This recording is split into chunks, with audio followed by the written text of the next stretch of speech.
The flight was packed, that typical journey where every centimeter of space counts, where people try unsuccessfully to pretend they're not squeezed together like sardines in a can. The atmosphere inside the plane was already heavy even before takeoff. Impatient passengers trying to fit their luggage into the overhead compartment, restless children, and that inevitable smell of suspicious snacks coming from some clandestine lunchbox. But none of this compared to the real spectacle of the evening. A woman who simply refused to accept that the world didn't revolve around her. The confusion began even before the plane left the runway. The woman, blonde, wearing a very expensive blazer, and the look of someone who has clearly threatened to sue at least 3 waiters in the last week, stopped next to a man's seat and simply declared, without the slightest trace of doubt in her voice, "You need to change places with me." The man, a gentleman in his 50s, looked at her with that classic, "I just wanted to get to my destination without having to interact with anyone" expression, and replied calmly, "Excuse me, but that's my seat." The woman gave a tense little smile, one of those that hides a fury worthy of a Mexican soap opera. She looked around, hoping that a flight attendant would intervene on her behalf. Nothing. So she tried again, but now with a more aggressive stance. "My husband is sitting up front, and I have to sit next to him. Is that a problem for you?" It was the kind of tone that didn't sound like a request, but rather like an order disguised as politeness. Except the man didn't seem the type to give in easily. He just went back to looking at his book and completely ignored her existence. And that's when everything started to get out of hand. First, the woman snorted loudly. Then she started grumbling about the lack of empathy in people today. As no one reacted, she went up a level on the drama scale. She started talking about her rights as a passenger, said that the in-flight service should sort out this nonsense, and threatened to call a lawyer as soon as they landed. Until, in a fit of rage, she crossed her arms and, in a tone of defiance, let out for the whole row to hear, "Then no one will sit here," and she threw herself into the empty seat next to the man, occupying both seats as if she had paid for them. Now, if there was anyone on that plane who wasn't already paying attention to the scene, this moment definitely guaranteed a full audience. The flight attendants, who until then had been trying to ignore the situation to avoid an unnecessary explosion of stress before takeoff, finally intervened. One of them approached, forced a professional smile, and explained that the lady couldn't simply occupy a seat that wasn't hers. But if there's one thing certain types of people hate more than being contradicted, it's being contradicted in public. The woman, already red with anger, refused to leave. "I have the right to be here." Of course, because, apparently, there were now rights of possession over other people's seats just because you want that seat so badly. The flight was about to be delayed, and the tension inside the plane was already palpable. Passengers rolled their eyes, some people started discreetly recording with their cell phones, and the flight attendants were clearly one step away from throwing one of those forced smiles in the trash and simply dragging her off by her feet. It was at this point that the pilot was called, and, well, it was clear that he wasn't in the mood to deal with yet another diva show. The man emerged from the back of the plane, tall, imposing, with that impeccable uniform and a look like he'd seen it all and wasn't going to tolerate another drop of stupidity that day. He approached the scene of the crime and, with the deadly calm of someone who had foreseen exactly how it would end, crossed his arms. "Madam, we need you to return to your seat immediately so that we can take off." She, who until then had thought she was in control of the situation, turned to face him and tried to maintain her pose. "But I have the right to sit here." The pilot arched an eyebrow. "Do you?" The silence in the plane was so deep that you could hear gum being chewed in row 26. And then, with the calmness of an executioner about to sign someone's sentence, he simply said, "All right, so if you don't get up now, I'm going to have to ask you to be removed from the plane." From the way the woman's eyes widened, It was clear that this part of the script had not been foreseen in her great mental theater. The passengers, on the other hand, were about to order popcorn. The woman remained static. Her eyes popped slightly out of their sockets, her mouth opening and closing like a fish out of water.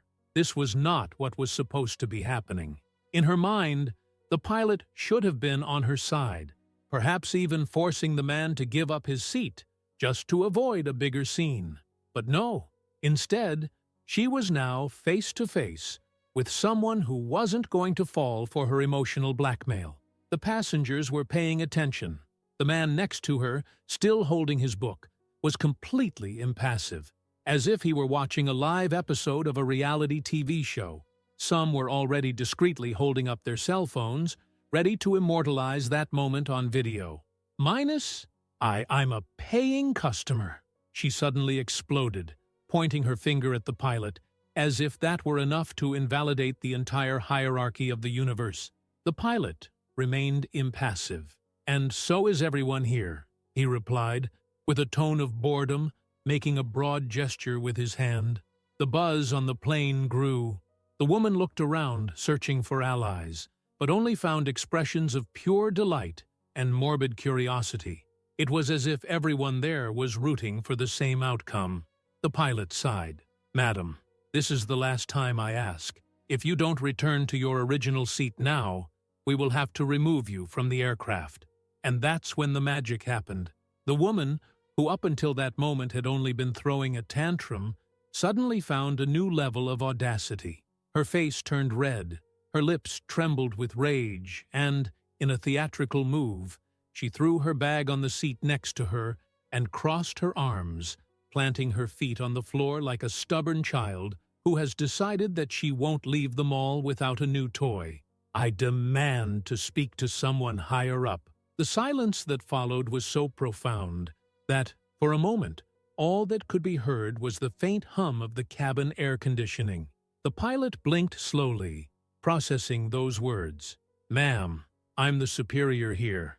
The muffled laughter of someone in the back row echoed. A flight attendant covered her mouth, trying to hide a small smile. The pilot, for his part, showed no emotion. He just turned to one of the flight attendants and, in an absolutely neutral tone, said, "Call the security team." And that was that. That's when all hell broke loose. The woman's eyes widened, and she jumped to her feet, as if someone had shouted, "Fire!" on the plane. "What? Are you going to throw me out?"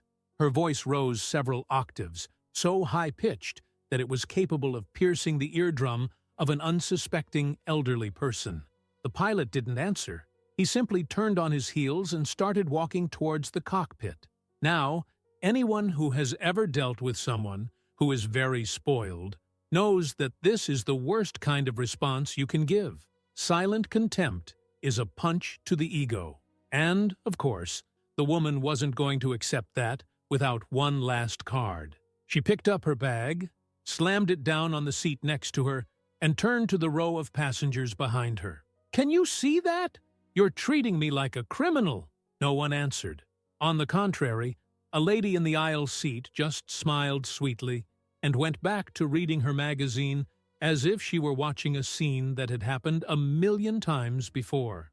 The woman became even angrier. "This airline is going to regret this. I'm going to put you out of business," which was a ridiculously exaggerated promise, given that all the airline was doing was preventing a lunatic from hijacking a seat that wasn't hers. A few minutes later, an airport security agent appeared at the entrance to the plane. A stout, serious man with a vest that said "Airport Security" and the look of someone who had dealt with a lot of clueless tourists. He approached the woman and said something quietly, in a professional and controlled tone. And that's when she made her final move. Tears. Oh yes. Because when nothing else works, when all the doors close, when logic fails and stubbornness bears no fruit, along comes the ultimate trick. She took a deep breath, and like magic, the tears came. I just wanted to sit next to my husband. Is that so hard to understand?" She sobbed loudly, throwing her hair back, as if she were the victim of a historical atrocity. But now it was too late. The security officer showed no compassion. He simply reached for the radio on his belt and said something that made her turn pale. "Okay, we're removing a passenger from the flight." The woman's reaction was worthy of an acting award. "What? But this is absurd! You can't do that to me!" "Oh, but you could." And they were going to. The passengers were vibrating. Some were trying to hold in their laughter. Others were looking expectantly. And one guy 2 rows back made a gesture as if he was eating invisible popcorn. The security officer stepped forward and made a polite but firm gesture for her to follow him. "Ma'am, please, let's go." The woman hesitated. It seemed that, at that moment, her brain finally understood that she wasn't going to win this one. "But my husband." The pilot, who had returned to observe the scene, shrugged. "The lady's husband can choose whether to stay or leave with you." All eyes turned to the husband, who was sitting 2 rows ahead. The man seemed to be having a very serious internal debate about whether it was really worth risking his flight and his vacation over this nonsense. In the end, he did something no one expected. He didn't move. The woman looked at him, shocked, as if she expected him to jump out of his seat shouting, "My love, I will save you!" But nothing. And with that, the battle finally came to an end. The agent took a firm hold of the woman's arm and began to escort her out. The passengers held their breath as she was led off the plane. And then, as soon as she disappeared from the cabin, came the historic moment. Someone clapped their hands, then someone else, and in the blink of an eye, the whole plane was applauding. The pilot smiled slightly and just gave a discreet wave to the passengers. "Thanks for your patience, everyone. Now we can take off." And that's how a flight that was supposed to be just another trip turned into a spectacle worthy of being told about. When the woman was finally taken off the plane, there was that moment of pure collective ecstasy. The kind of relief that only happens when a major nuisance is removed from the environment and everyone can breathe again. But she hadn't given up yet. Outside the aircraft, in the finger corridor, the woman was still wailing, screaming, and trying to convince any available authority that she was the victim of that absurd situation. The security agent wasn't impressed in the slightest. He must have dealt with so many airport shambles that this was just another ordinary day at work. "Ma'am, you are being removed from this flight and will be taken to the airline counter to resolve your situation," the woman hissed, indignant. "You can't do this to me. I have rights." By now, boarding had finished and the gate was closed. Inside, the plane was preparing to taxi to the runway. But outside, she still insisted on trying to turn the tables. "I demand that the company supervisor be brought in now."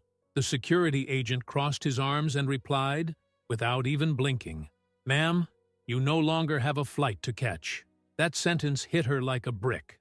Her mouth dropped open slightly, as if her brain was finally starting to process the weight of reality. She had missed her flight. She wasn't going to make it to her destination. And, to make matters worse, her husband hadn't left with her. In fact, no one had gotten off. No passengers stood up in solidarity. No charitable soul rushed to her side, offering support or saying that it was unfair. Nothing. She was alone, standing there, being treated like the nuisance she really was. That's when the final blow came. An airline attendant approached and, with a professional smile trained to deal with unbearable customers, handed her a piece of paper. "Here is the form to rebook your flight, ma'am. Unfortunately, there will be a fee for rebooking." Absolute silence.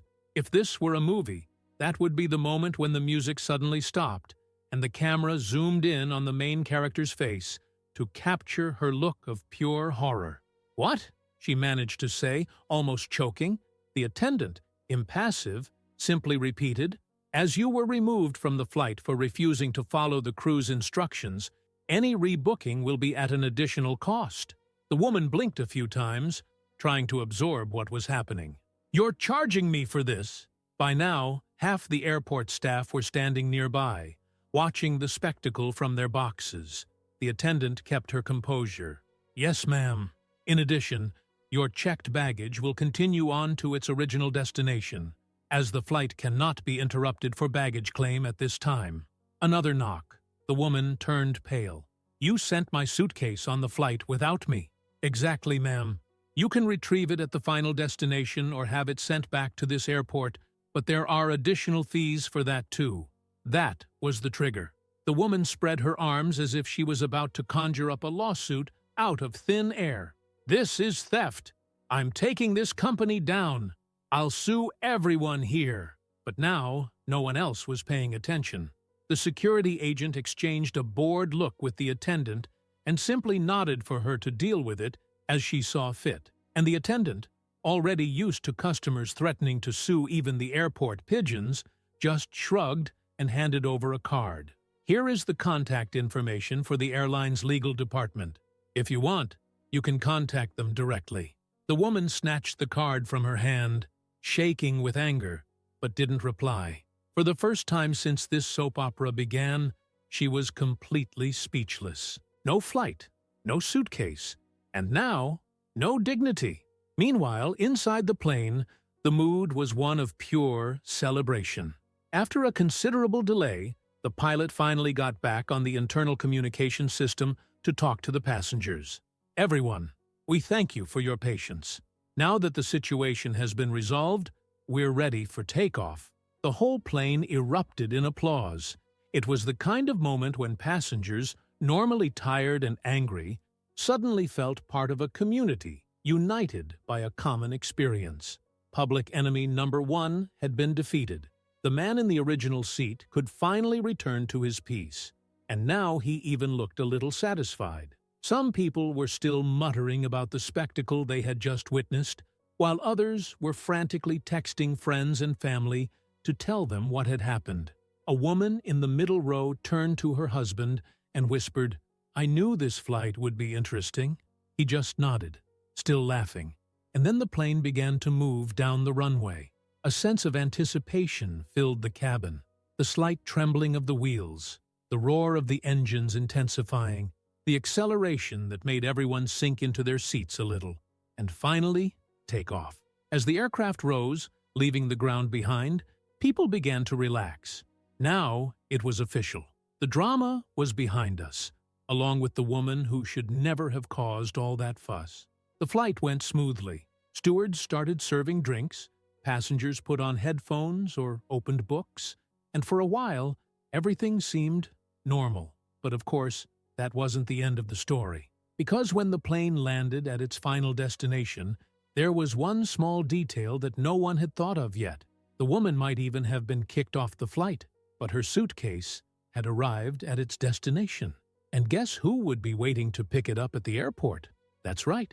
And she certainly wasn't going to accept that without one last fight. The flight passed in pure peace, a real miracle after the horror show that had taken place before takeoff. The passengers finally relaxed, enjoyed what was left of the trip. But, like any good drama, the story wasn't over yet. Because as that plane approached its final destination, one small detail kept hanging in the air, like a storm about to break. The woman's suitcase had been checked in normally and was on its way to the airport, waiting to be retrieved by someone who, at the moment, was miles away and probably shouting at some unlucky employee at the airport of origin. As soon as the plane landed and the passengers began to disembark, everyone was still talking about the big event of the flight. Some were laughing, others were already on the phone telling the story to friends and family. I swore this woman was going to throw herself on the floor and make a fuss before she left, muttered one man to his wife as they picked up their bags from the luggage conveyor belt. But the real spectacle was about to happen. The moment the woman's suitcase appeared on the conveyor belt, imposing, full of tags and probably containing expensive clothes and a stash of pure hatred inside, an airport official approached. He glanced at the luggage code, then looked around, hoping that someone would come forward to pick it up. But of course, the owner of the suitcase wasn't there. After all, she had been kicked off the flight on the other side of the country. So, technically, her suitcase was now an international orphan. The airport staff started talking to each other, trying to figure out what to do. After all, unaccompanied baggage usually had to be checked in and stored until the owner showed up. But then came the final touch of irony. While the employees were analyzing the situation, One of them received an alert on the system and frowned. It seems that there is a restriction associated with this passenger. The other employee, curious, glanced at the screen. Restriction? He read over it and then let out a sigh, shaking his head. Is that woman who was removed from the flight for disruptive behavior? The group of employees exchanged complicit glances. So, what do we do with her suitcase? The first employee shrugged. Well, protocol is protocol. And that's how, without anyone having planned it, the outcome of the woman's saga was sealed. By airline rule, bags associated with passengers removed for inappropriate behavior cannot simply be handed back to the owner, unless the person goes to the airport in person and goes through a new security process, which would include a complete new search and possibly a conversation with the airport police. Now, while all this was going on at the final destination, we can only imagine the hell this woman was going through at the airport of origin. Because, considering her behavior on the plane, it was obvious that she wasn't going to accept her expulsion without fighting to the last drop of toxic energy she still had in her body. "I will sue you!"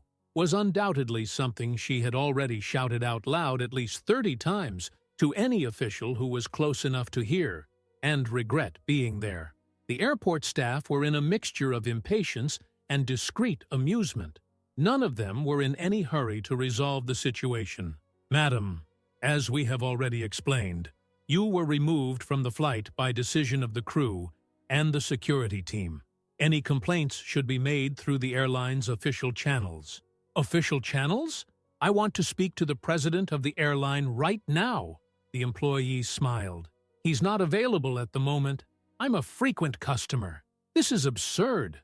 It was impossible to tell whether the woman was still shouting out of real indignation or whether, at that point, she simply didn't know how to live without shouting anymore. And then came the final big blow. One of the employees received a notification on the system and looked at the woman with an almost perverse glint in his eyes.